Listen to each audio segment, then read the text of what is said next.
15 things to never say or do to a disabled person. Hello, welcome to my YouTube video. My name's Eliza. I'm a disabled content creator from London who creates content all about disability, LGBTQ+ positivity and lifestyle things every 2 weeks. And today we're going to be discussing 15 things that you should never say or do to a disabled person. And as you can see, I am disabled. And unfortunately, most of these things have happened to me, so I thought it would be good to put it in a video. Before we start, if you have accidentally done any of these things, please don't feel terrible or guilty. We all make mistakes and we can only do the best that we can with the information that we are given.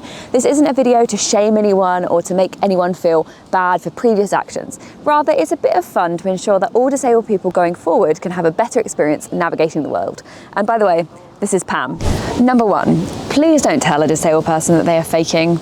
This is a comment that I get a lot. I'm not joking, I get it a lot. And it's a comment that I've never really understood because I don't notice very many pros in the idea of faking being disabled. But the evidence shows that faking disability is so rare that most disabled people are actually faking being well.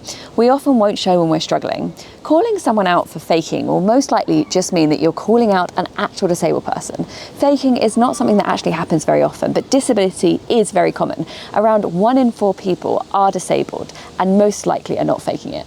Number 2, don't question a disabled person for using mobility aids or accessibility devices or schemes. I guess this is sort of along the same lines as the comment before, but please don't question a disabled person for using accessibility items or things like the disabled toilet or disabled parking, even if they don't look disabled. Fun fact, most disabilities are actually invisible, so there isn't actually any way to look disabled.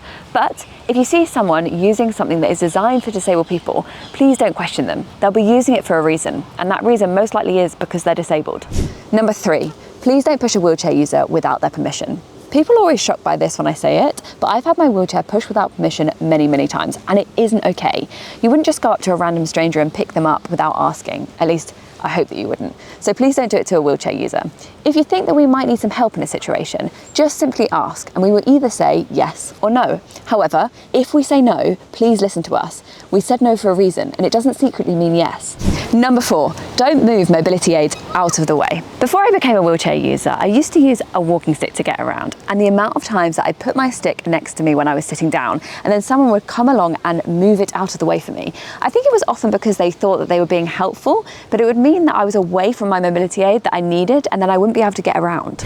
Number 5. Please don't tell us that we're lucky because we get special treatment. When I was first diagnosed, someone once told me that I was lucky because I'd be able to skip lines now and I would get a blue badge, which would mean that the parking was brill. Okay, that one kind of is true. The parking is pretty great. But we need these things because they are access needs. It isn't special treatment. These accessibility features exist because disabled people need them, not because we just decided to give disabled people special treatment. I can promise you that definitely isn't true.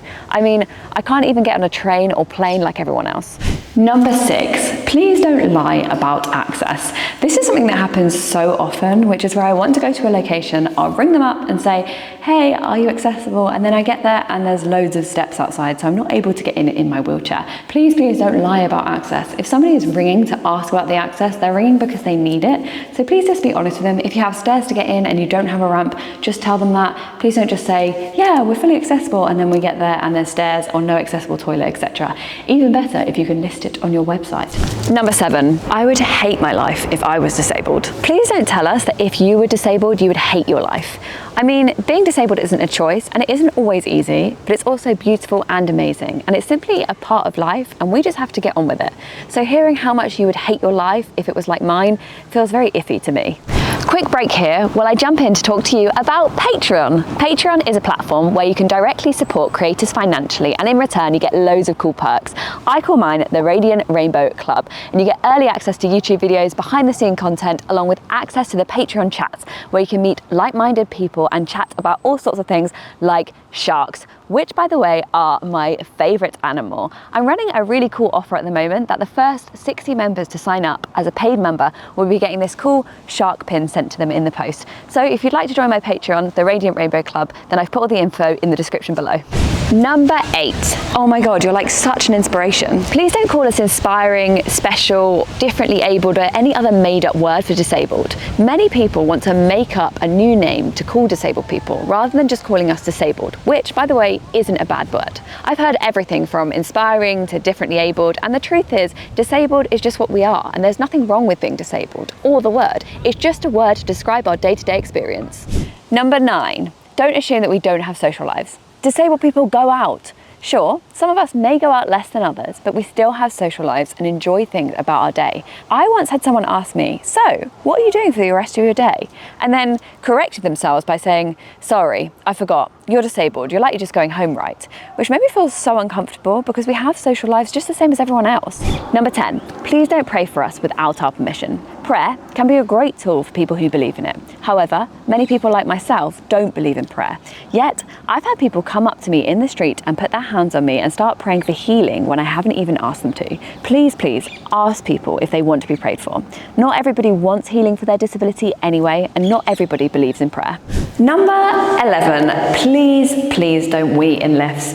I know that there is a real lack of facilities when it comes to toilets, particularly in London, so people use it because it's a private place to go. But unfortunately, wheelchair users like me then have to go in the lift and literally have to sit in your urine, which is not ideal. So if you need to go to the toilet, please try and find somewhere where wheelchair users don't have to go and roll through, because we need to use the lifts to get to our location. Thank you. Number 12, if you don't need priority seating on a train or bus, then don't sit in it, or just keep a lookout for people who may need to use it. They may be holding a mobility aid or might be wearing a badge that looks like this. However, some people might not wear anything to show that they are disabled and might ask to sit in the seat, or may already be sat in the seat and won't move if another disabled person comes onto the train or bus. So it's vital that we don't judge people for sitting in that area. It's only for you to decide if you need the seats and you alone. Number 13. So does it all work down there? Don't ask us if we can have sex. Unless you're dating a disabled person and having this conversation consensually, please don't go up to a random disabled person and ask them if they can have sex. It's something that once happened to me on the bus. A random person just asked me a very personal question in public, so please don't do it. Number 14, don't ignore us. If a disabled person talks to you or you need to speak to them, please don't ignore us and just talk to the person that we're with rather than to the disabled person. We are people too, so just talk to us the same way that you would talk to anyone else.